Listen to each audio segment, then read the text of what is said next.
The forgotten prehistoric war that killed 95% of all men, opening hook thousands of years before empires, kings, swords, or written history. Something terrifying may have happened to humanity. Not in one battlefield, not in one kingdom, but across the ancient world, hidden inside villages, farms, forests, and bloodlines. The evidence was not first found in a ruined palace or a carved stone tablet. It was found inside us in the silent code of human DNA. Scientists studying the Y-chromosome, passed from father to son, discovered a strange collapse in male genetic diversity during the late Neolithic age. Women's lineages did not show the same dramatic fall. Something had struck men with unusual force. War, clan violence, collapse, or competition, whatever the cause, it left a shadow so deep that its echo may still remain in our blood today. The prehistoric world was not empty, and it was not peaceful. Long before cities rose from stone and mud, humans lived in scattered communities across Europe, Asia, the Middle East, and beyond. Some were hunter-gatherers, moving with the seasons. Others had begun to settle, planting crops, raising animals, and building permanent homes. This was the Neolithic world, a time often remembered as the beginning of civilization. Farming gave humans food security. Villages grew larger. Families stayed in one place. Animals were domesticated. Tools improved. Life seemed to be moving forward. But progress came with a hidden price. For the first time, humans had something permanent to protect. Fields, homes, grain stores, livestock, families, land. And once humans had possessions, they also had reasons to fight. What began as survival may have slowly turned into competition. Neighboring groups no longer met only as strangers passing through the wilderness. They now faced each other as rivals, separated by boundaries, resources, bloodlines, and fear. Inside every human body is DNA, carrying the story of countless ancestors. Most of that story is shared by men and women. But the Y-chromosome tells a very specific tale, the history of fathers, sons, and male lineages. When researchers studied ancient patterns in human genetics, they noticed something strange. At a certain point after the rise of farming, Y-chromosome diversity appears to have dropped dramatically. In simple words, many male bloodlines vanished. But the same collapse was not seen in female mitochondrial DNA, which is passed through mothers. This created a disturbing question. If a disaster like famine, disease, climate collapse, or volcanic eruption had struck the whole population, both male and female genetic lines should have been affected more equally. But this pattern seemed different. It looked as if men or male lineages had been hit far harder. Some interpretations suggest that the effective male population may have fallen by an extreme amount, possibly leaving only a small fraction of male lines to continue. This does not necessarily mean that 95% of all men everywhere were killed in a single war. The truth is more complex.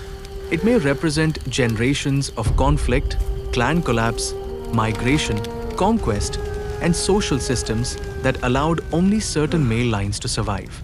But however we interpret it, one thing is clear. Something happened, and it changed the genetic future of humanity.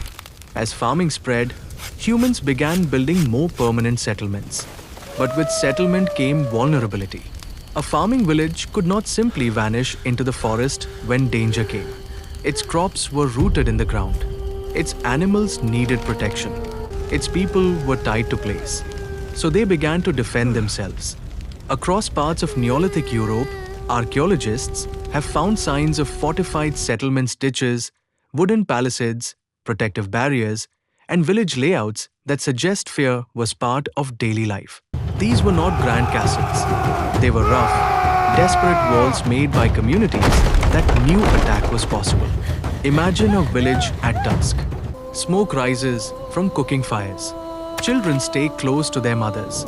Men sharpen stone axes and wooden spears. Beyond the fence line, the forest grows dark. Somewhere outside, another group may be watching. In this world, other humans may have become as dangerous as predators. Early farming communities were often built around kinship families, extended relatives, and male bloodlines. Trust was rare. Outsiders were risky. Loyalty often belonged to the clan. This may have made the Y-chromosome especially vulnerable. If societies were organized around father-to-son lineages, then the destruction of one male group could erase an entire genetic branch. Women might be absorbed into other communities through marriage, capture, or migration, while defeated men were killed, excluded, or lost their chance to reproduce. Over generations, this could create a powerful pattern. Many female lines continuing, but fewer and fewer male lines surviving. The prehistoric war may not have been one massive battle. It may have been thousands of raids, ambushes, village attacks, revenge killings, and clan collapses repeating for centuries. No banners, no kings, no written declarations. Just fear, hunger, territory, and survival. The bones of the Neolithic age do not speak, but they remember. At massacre sites across Europe, archaeologists have found human remains showing signs of violent death. Broken skulls, arrow wounds, blunt force trauma, bodies placed in mass graves. Some communities appear to have been attacked suddenly, with victims unable to defend themselves. In places like Thalheim in Germany, remains suggest a violent assault on a farming community thousands of years ago. Men, women, and children were killed. The scene was not a battlefield between armies. It was something more intimate and horrifying, violence entering a village. At other sites, the scale becomes even more unsettling. Some mass graves suggest repeated violence, ritual behavior, or the aftermath of raids that affected entire communities. The details are debated. Archaeologists do not always agree on what every mark means, but the larger pattern is difficult to ignore. The Neolithic was not simply an age of peaceful farms. It was also an age when human groups learned to organize, attack, defend, and destroy. These people did not have swords of steel or armor of iron, but they had tools, and tools can become weapons. Stone axes could split wood, but they could also break bone. Bows and arrows could bring down animals, but they could also strike humans from a distance. Clubs, spears, knives, adzes, and sharpened tools turned farming communities into dangerous combat zones. Protection was limited.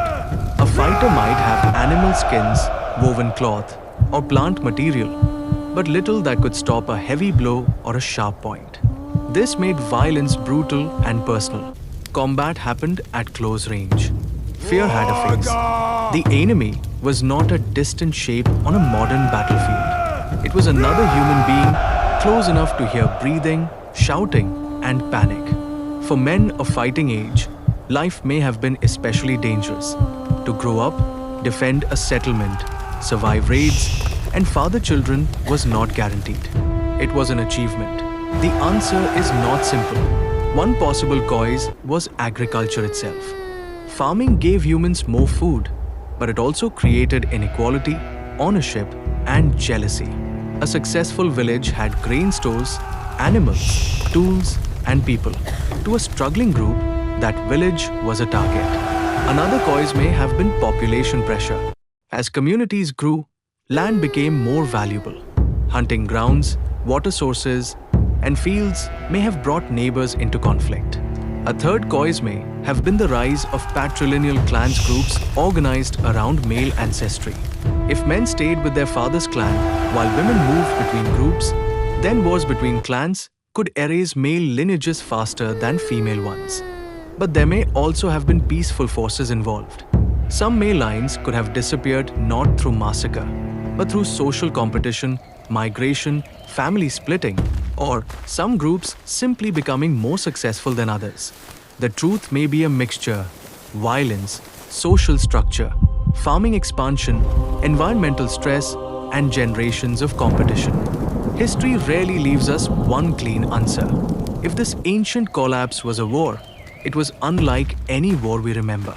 There were no written records, No famous generals. No carved monuments. No songs of victory. It was a war without a name. A war of villages against villages. Clans against clans. Fathers defending sons. Brothers disappearing into raids. Women and children caught between survival and conquest. It may have stretched across centuries, not days. It may have been fought not for glory, but for land, food, survival, and control of the future. And when it ended, there was no treaty, only silence. The survivors became ancestors. The lost became absence. Their names vanished, but their disappearance remained written in genetic patterns. Closing reflection. The violence inside our past today, we live in a world built by those who survived. Our ancestors endured hunger, predators, disease, storms, and the darkness of the wild. But perhaps one of their greatest threats was not nature at all. It was each other. The forgotten prehistoric war, whether literal war, long-term clan conflict, or a deeper social collapse, reminds us that civilization was not born in peace alone. It was shaped by fear, competition, protection, and survival. Yet humanity did not end there. From those violent villages came larger societies. From tribal fear came trade. From raids came laws. From conflict came the slow and painful need for cooperation. The ancient world left scars in our bones, our stories, and perhaps even our DNA. But it also left us a lesson. Humanity survived not because we were free from violence, but because we learned slowly, painfully, and imperfectly that survival required more than strength. It required memory. It required unity. And above all, it required the courage to build something better than the world that almost destroyed us.